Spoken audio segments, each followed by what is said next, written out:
Kembali di Kabar Petang, saya langsung ke Bang Kiruman. Ada yang ingin dikomentari tadi? Ya, saya pikir yang esensi yang paling utama di sini saya sudah berkali mengatakan bahwa faktanya adalah sama sebetulnya. Diperiksa juga 135 orang, 153 orang. Tapi kan yang harus yang berkaitan dengan kasusnya sebetulnya. Jadi kalau kita mendengarkan tadi pernyataan dari Ketua KPK itu adalah perubahan peraturan Bank Indonesia. Itulah yang menjadi satu perbuatan melawan hukum sehingga bisa dikeluarkannya fasilitas pinjaman jangka pendek itu, FPJP. Jadi berarti seolah-olah ini dimanipulasi, ditukangi, diakali sehingga bisa persyaratan terpenuhi. Padahal persyaratan untuk FPJP itu tidak terpenuhi untuk dikeluarkan. Dan itu sebetulnya. Nah, siapa yang melakukan perubahan-perubahan itu? Siapa yang memberikan untuk diberikannya, yang memberi izin atau memberi persetujuan untuk diberikannya FPJP itu? Kan itu yang harus menjadi apa?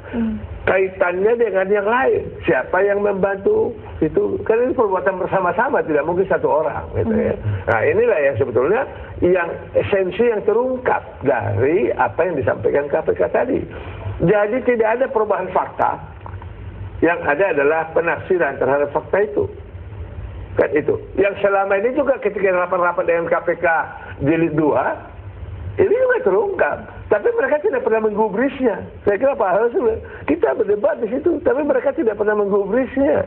Fakta ini, ya ini sebetulnya. Ketika ada dua nama yang keluar sebagai tersangka ditetapkan, puas tidak sih nama-nama saya kira inilah apa perannya. Ini kan kita belum bisa ungkapkan sebetulnya perannya Fajar ya, ibu itu dengan perannya Budi Mulia. Ya kan, di mana di dalam pemberian FPJP itu berperan, di mana pemberian PMS itu, penjara modal itu berperan. Kan ini yang harus kita lihat. Tapi kita yakin bahwa itu adalah permulaan. Katakanlah itu disangka tersangka, padahal sebetulnya penyidikan itu tidak perlu sudah ada tersangkanya. Penyidikan itu adalah membuat terang perkara dan menemukan tersangkanya. Sesudah dilakukan penyidikan lah baru ketahuan siapa-siapa tersangkanya. Karena penyidikan itu kan membuat terang perkara bagaimana sebenarnya duduk soal daripada masalah itu, peristiwa itu.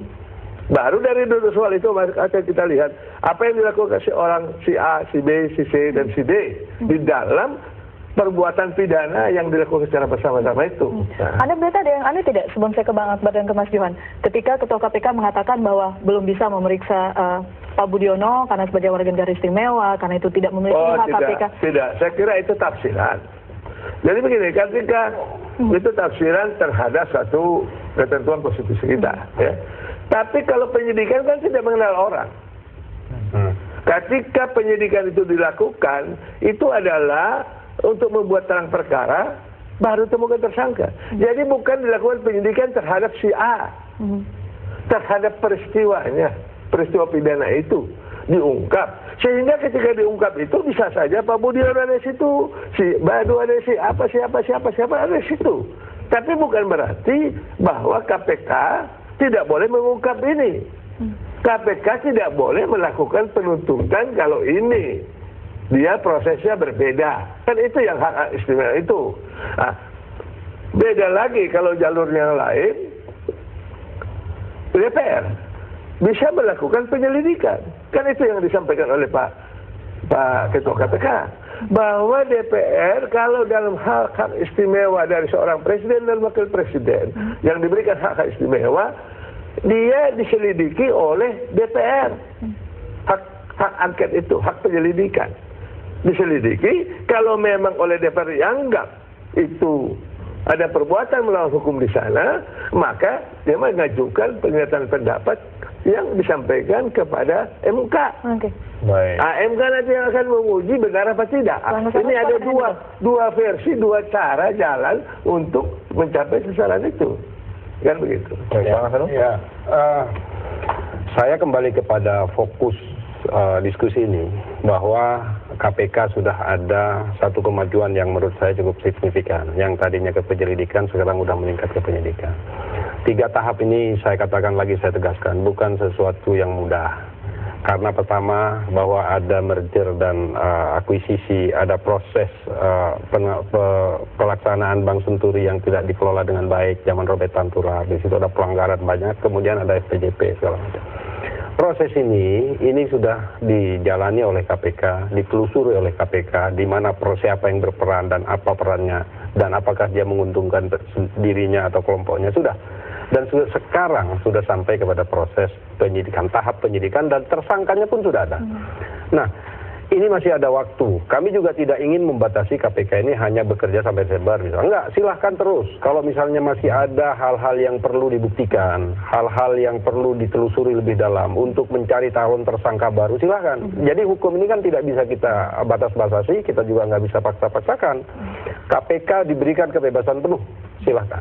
Dan proses ini harus kita hormati sebagai sesuatu kemajuan yang dilakukan oleh KPK. Dan jangan sampai begini, kalau si A belum tersangka atau belum dihukum, si B belum dihukum, ini kasus nggak boleh berhenti.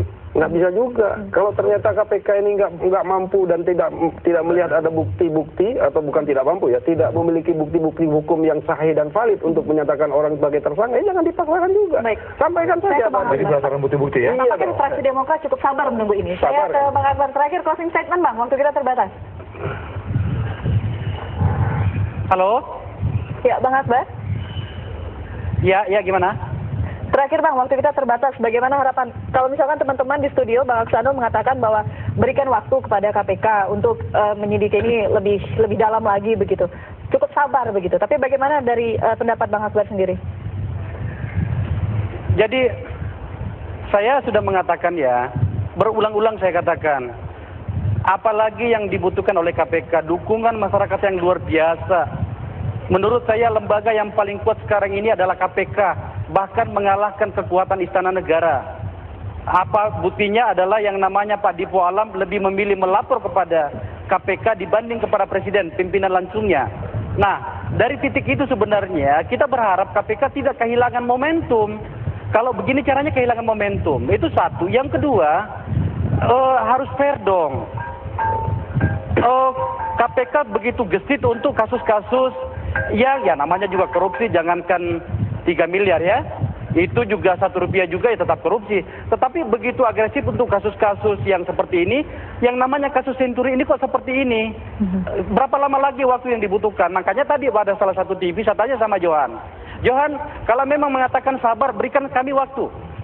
Berapa lama? Itu satu. Yang kedua, tadi di rapat itu Pak Abraham sudah mengatakan sendiri, Abraham Samad ketua KPK lo ya, bukan juru bicara KPK, sudah mengatakan bahwa sudah terbukti ada penyalahgunaan kewenangan di sini, tetapi KPK tidak bisa.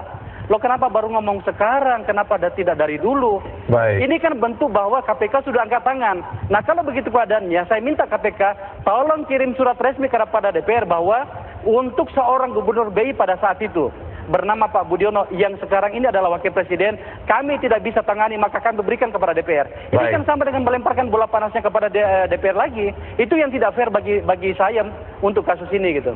Baik.